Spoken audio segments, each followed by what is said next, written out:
ये चैप्टर क्या उसके बारे में थोड़ा सा आइडिया दे दीजिए। आइए शुरुआत करते हैं। तो देखो, सबसे पहले लेवरेज पढ़े उससे पहले मैं आपको बता देता हूं कि किसी भी बिजनेस में आप जब बिजनेस करोगे, देखो रिस्क तो आप लोगे। भैया बिना रिस्क के बिजनेस करना है? नहीं नहीं नहीं, बिना रिस्क के सर्विस होती है, जाओ करो। आपको अगर मेरी तरह एंटरप्रेन्योर बनना है, आपको मेरी तरह बिजनेसमैन बनना है, क्योंकि देखो मैंने तो अपनी पढ़ाई जब करी ना, मैंने कंप्लीटेड सीए सीएफए, एक चीज तय थी, जॉब नहीं करेंगे। ये एकदम तय था, जॉब नहीं करेंगे। क्योंकि कई सन की लोग होते हैं ना ऐसे कि नहीं हम किसी का कमांड नहीं सुन सकते वगैरह वगैरह। मैं वही हूं, ठीक है। और इसीलिए मैंने डिसाइड किया नहीं भाई, बिजनेस करना है। जब बिजनेस करना है तो ऑब्वियसली क्या क्या रिस्क है उसका अंदाजा तो होना चाहिए। इस चैप्टर ने मुझे सिखाया वो सब।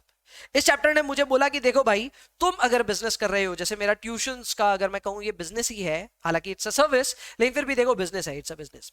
तो अब बिजनेस में दो तरह की बड़ी रिस्क होगी। एक तो बिजनेस की खुद की रिस्क होगी, दूसरी आपने पैसे कहां से जुगाड़े इस बिजनेस के लिए, यानी फाइनेंस कहां से ऑब्टेन किया, उस डिसीजन से भी एक रिस्क आ सकती है। एग्जाम्पल लेता हूं आपके सामने। मैं बिजनेस कर रहा हूं, फॉर एग्जाम्पल मैंने ट्यूशन सेंटर खोला है।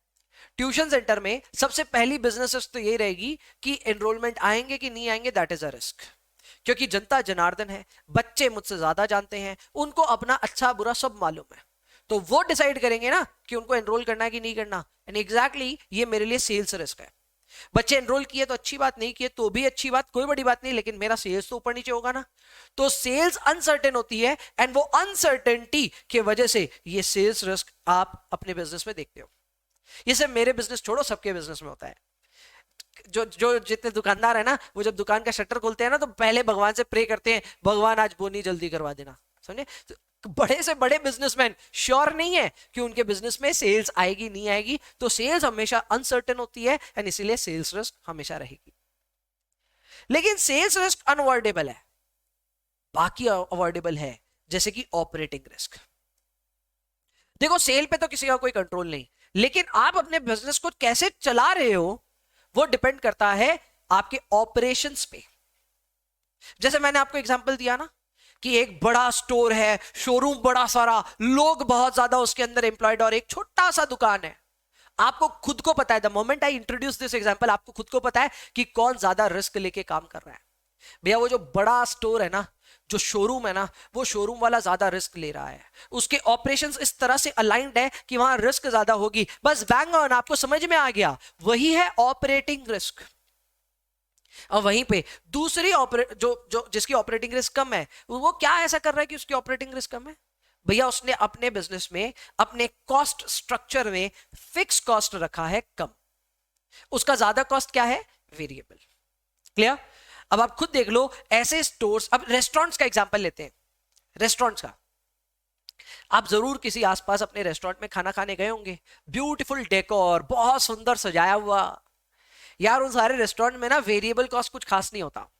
वहां जाके आप वड़ा पाव भी मांगोगे ना, वड़ा पाव बनता है 20 रुपए के अंदर, बिकता है 150 रुपए में। आपको भी समझ में आता है, वेरिएबल कॉस्ट कुछ नहीं है इनका। मैं आज आ करके इनसे वड़ा पाव खरीद लिया नहीं खरीद लिया, इनको कोई फर्क नहीं पड़ता उस 20 रुपए से।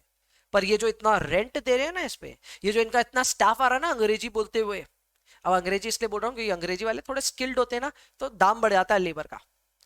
तो लेबर इतना तगड़ा, इतना ज्यादा पैसा देते हुए, रेंट इतना ज्यादा देते हुए, रेस्टोरेंट बड़े खतरे में है, उनके फिक्स कॉस्ट बहुत ज्यादा हाई है।